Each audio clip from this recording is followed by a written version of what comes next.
Hello guys and welcome to our series on officially physics. हम सुमित और हम लोग साथ में रिवीजन स्लैश क्रैश कोर्स कर रहे हैं फिजिक्स का। हमारा जो करंट टॉपिक है वो थर्मोडायनेमिक्स। अभी तक हमने थर्मोडायनेमिक्स में देखा है हीट और टेम्परेचर के बारे में। हमने बेसिकली इंट्रोडक्शन टू थर्मोडायनेमिक्स देखा है, कुछ उसके बेसिक टर्मिनोलॉजी देखी है।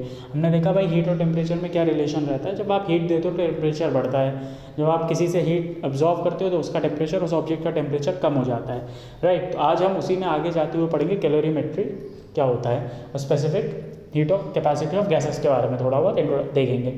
भाई कैलोरीमेट्री क्या होता है, वर्ड से तो उतना कुछ समझ में नहीं आ रहा है। तो बेसिकली कैलोरीमेट्री इज साइंस जिसमें आप जो भी केमिकल रिएक्शंस होती हैं या फिर फिजिकल चेंजेस होते हैं ऑब्जेक्ट में, जब वो केमिकल रिएक्शंस होती हैं और फिजिकल चेंजेस होते हैं तो वो कुछ हीट अब्जॉर्व करता है, राइट। तो इसी चीज़ की स्टडी करते हो आप कैलोरीमेट्री में, राइट। हीट के अब्जॉर्प्शन की या फिर हीट के रिजेक्शन की स्टडी करते हो आप कैलोरीमेट्री में। हीट क्या होती है?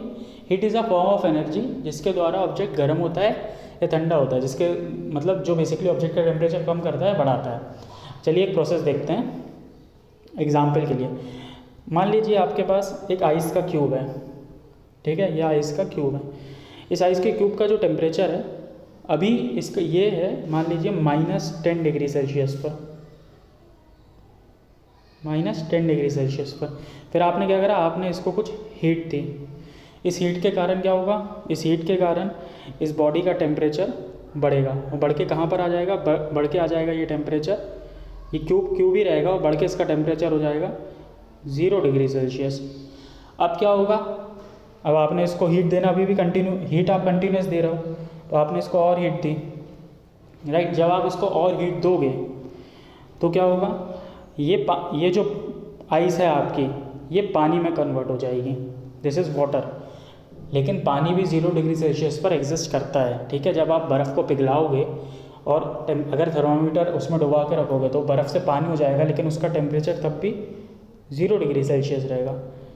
अब आप क्या करोगे, अभी भी हीट आप कंटिन्यूस दे ही रहे हो इस चीज़ को। अब आप हीट जब इसको कंटिन्यूस दोगे तो क्या होगा कि धीरे धीरे इस पानी का टेम्परेचर बढ़ने लगेगा। भाई आप पानी को गर्म करते हो किसी भी बर्तन में, तपेली में, भगोने में, ठीक है, किसी भी यूटेंसिल में, तो इसका टेम्परेचर बढ़ता है ना, तो इसका टेम्परेचर बढ़ेगा। फिर क्या होगा, ये टेम्परेचर बढ़ के आ जाएगा 100 डिग्री सेल्सियस पर, लेकिन ये अभी भी पानी ही रहेगा, राइट।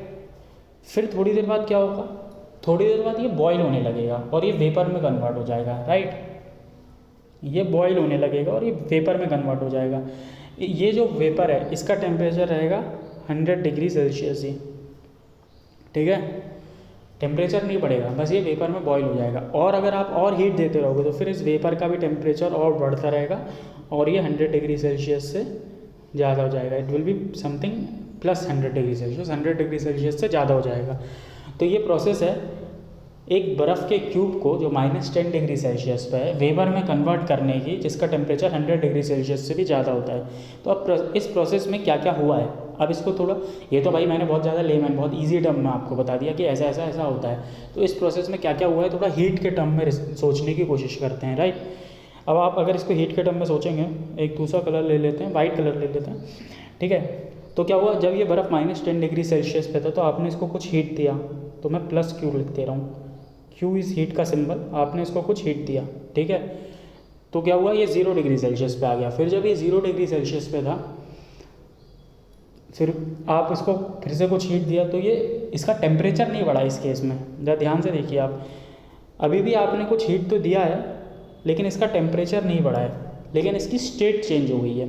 ये सॉलिड से लिक्विड में आ गया है, राइट। इसका मतलब आप हीट दे रहे हो, टेम्परेचर चेंज नहीं हो रहा है। अभी तक तो हमने यही पढ़ा था हीट देने से टेम्परेचर चेंज होता है, तो टेम्परेचर चेंज नहीं हो रहा है लेकिन इसकी स्टेट चेंज हो रही है। मतलब अगर सॉलिड से लिक्विड में बॉडी को लाना है तो भी हीट देना पड़ेगा, राइट। फिर क्या हुआ, फिर आपने और हीट दी तो इसका टेम्परेचर और लिक्विड में आया, लिक्विड से 100 डिग्री सेल्सियस पे पानी रहा। अब क्या हुआ, अभी भी इसका स्टेट चेंज नहीं हुई है 100 डिग्री सेल्सियस पे। हमें मालूम है वो पानी का बॉइलिंग पॉइंट 100 डिग्री सेल्सियस होता है, लेकिन इसकी स्टेट अभी भी चेंज नहीं हुई है। फिर आपने और हीट दी, राइट, यहाँ पर आपने और हीट दी तो ये वेपर में बदली। इसका मतलब है लिक्विड से वेपर जाने के लिए भी आपने हीट तो दी लेकिन उसका टेम्परेचर चेंज नहीं हुआ, बस उसकी स्टेट चेंज हुई, from liquid to gaseous state. फिर आपने और हीट दी तो उसका टेम्परेचर 100 डिग्री सेल्सियस से और ज़्यादा बढ़ने लगा।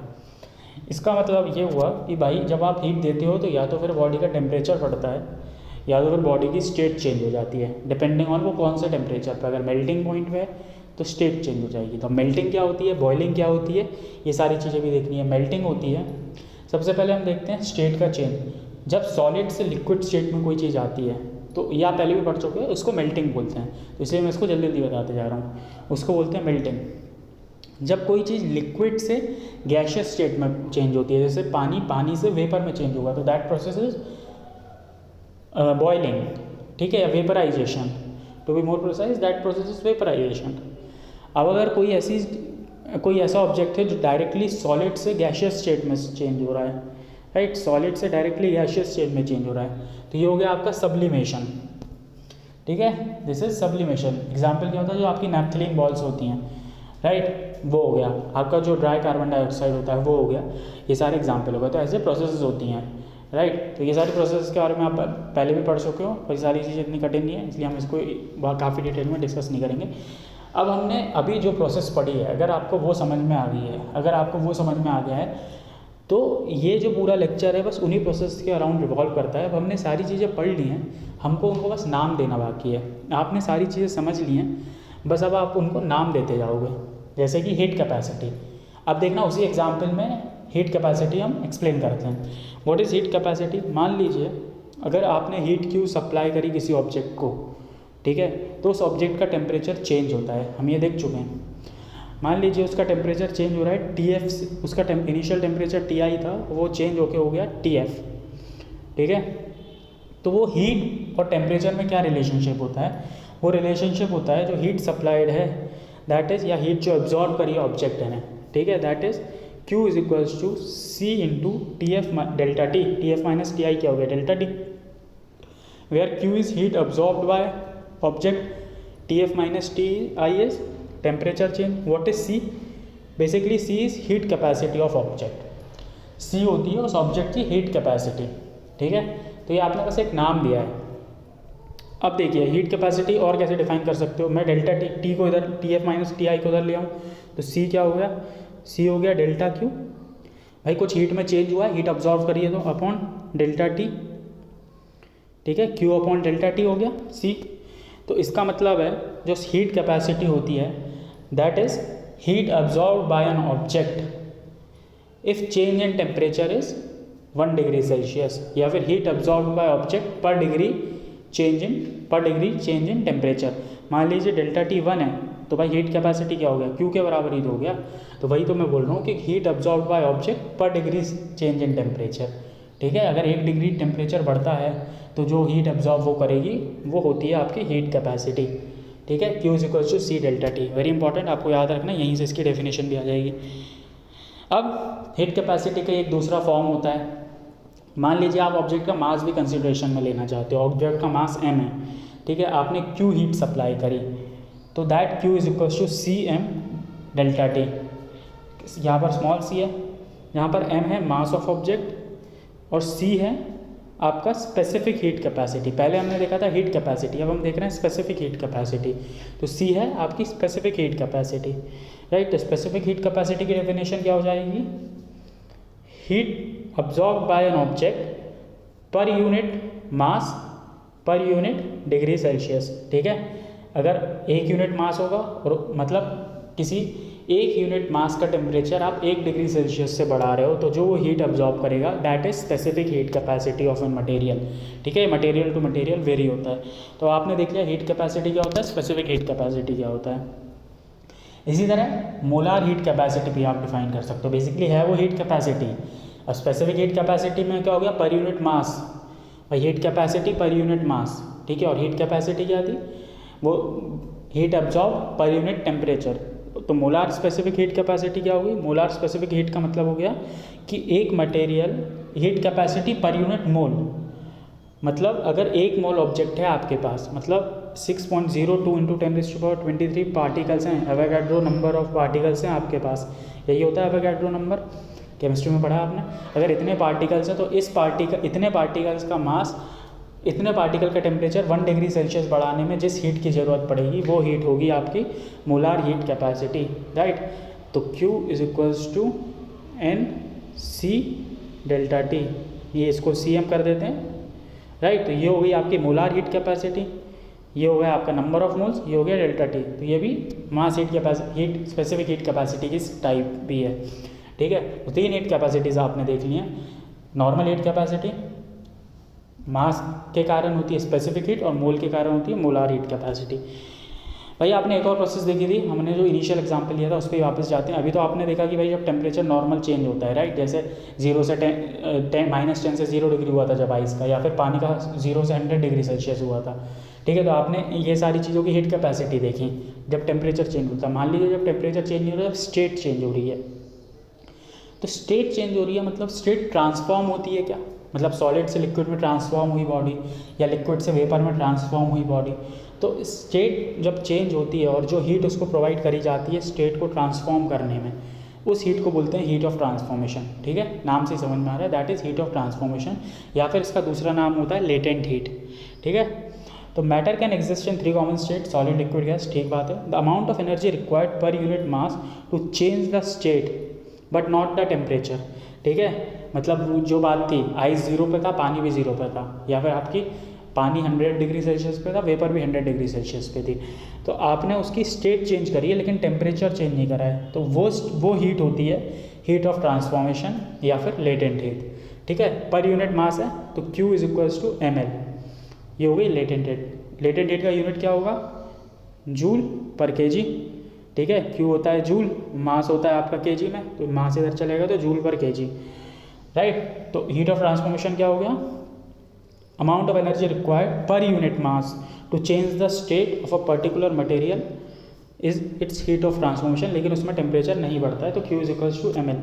जैसे कि आइस है, ग्लेशियर है, ग्लेशियर पिघल रहा है तो ग्लेशियर भी 0 डिग्री सेल्सियस पे रहेगा और आपका पानी भी 0 डिग्री सेल्सियस पे रहेगा। तो ये जो हीट की ज़रूरत है यहाँ पर, ये हो गई आपका, ये हीट हो गई आपकी हीट ऑफ वेपराइजेशन, ठीक है। सेकंड केस में देखिए, sorry, heat of vaporisation, heat of transformation. Second case में देखिए, सेकंड केस में ये पानी है, बॉईल हो रहा है, तो ये पानी भी 100 डिग्री सेल्सियस पे होगा और ये वेपर भी 100 डिग्री सेल्सियस पे हो गई। तो ये एक और एग्जांपल हो गया आपका हीट ऑफ ट्रांसफॉर्मेशन का। तो हीट ऑफ ट्रांसफॉर्मेशन बेसिकली 2 तरह की होती है, एक होती है हीट ऑफ वेपराइजेशन, एक होती है heat of fusion. Heat of vaporisation क्या होगी, जब बॉडी वो हीट ऑफ ट्रांसफॉर्मेशन जब आपकी लिक्विड से वेपर में जाती है बॉडी, ठीक है। ये वाला केस हो गया हीट ऑफ वेपराइजेशन का। और हीट ऑफ फ्यूजन क्या हो गया, जब बॉडी आपकी सॉलिड से लिक्विड में जाती है, तो ये केस हो गया आपका हीट ऑफ फ्यूजन का। तो हीट ऑफ ट्रांसफॉर्मेशन 2 टाइप की होती हैं, मतलब कुछ नहीं है, हमने अभी तक जो हीट ऑफ ट्रांसफॉर्मेशन पढ़ा है सॉलिड से लिक्विड के लिए जो अगर करते हैं तो उसको बोल देते हैं हीट ऑफ फ्यूजन, और अगर लिक्विड से गैसियस के लिए करते हैं तो उसको बोल देते हैं उसको आप बोल देते हो हीट ऑफ वेपराइजेशन। एक बार जल्दी से डेफिनेशन पढ़ लेते हैं, समझ तो हम चुके हैं। Heat of vaporisation is amount of energy per unit mass, per unit mass है, heat of latent heat per unit mass ही होती है, that must be added to vaporise a liquid और that must be removed to condense a gas, ठीक है। Heat of fusion is amount of energy per unit mass that must be added to melt a solid और that must be removed to freeze a liquid.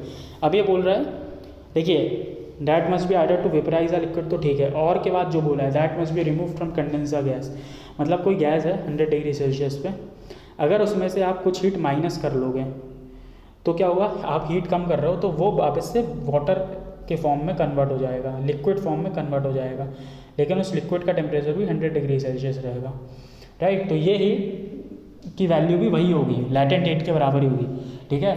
तो जितना आपको liquid से vapour में transform करने में लगा था उतनी हीट आपको वेपर से लिक्विड में भी लगेगी, ठीक है, ट्रांसफॉर्म करने में। तो ये दोनों वो हीट्स बराबर होंगी, दोनों वाइस वर्सा बराबर होंगी। अब एक छोटा सा एग्जांपल देख लेते हैं, ठीक है। हमने इतनी सारी चीज़ें पढ़ ली, ऑल्दो हमने एग्जांपल से स्टार्ट कर रहा था लेकिन फिर भी एक देख लेते हैं।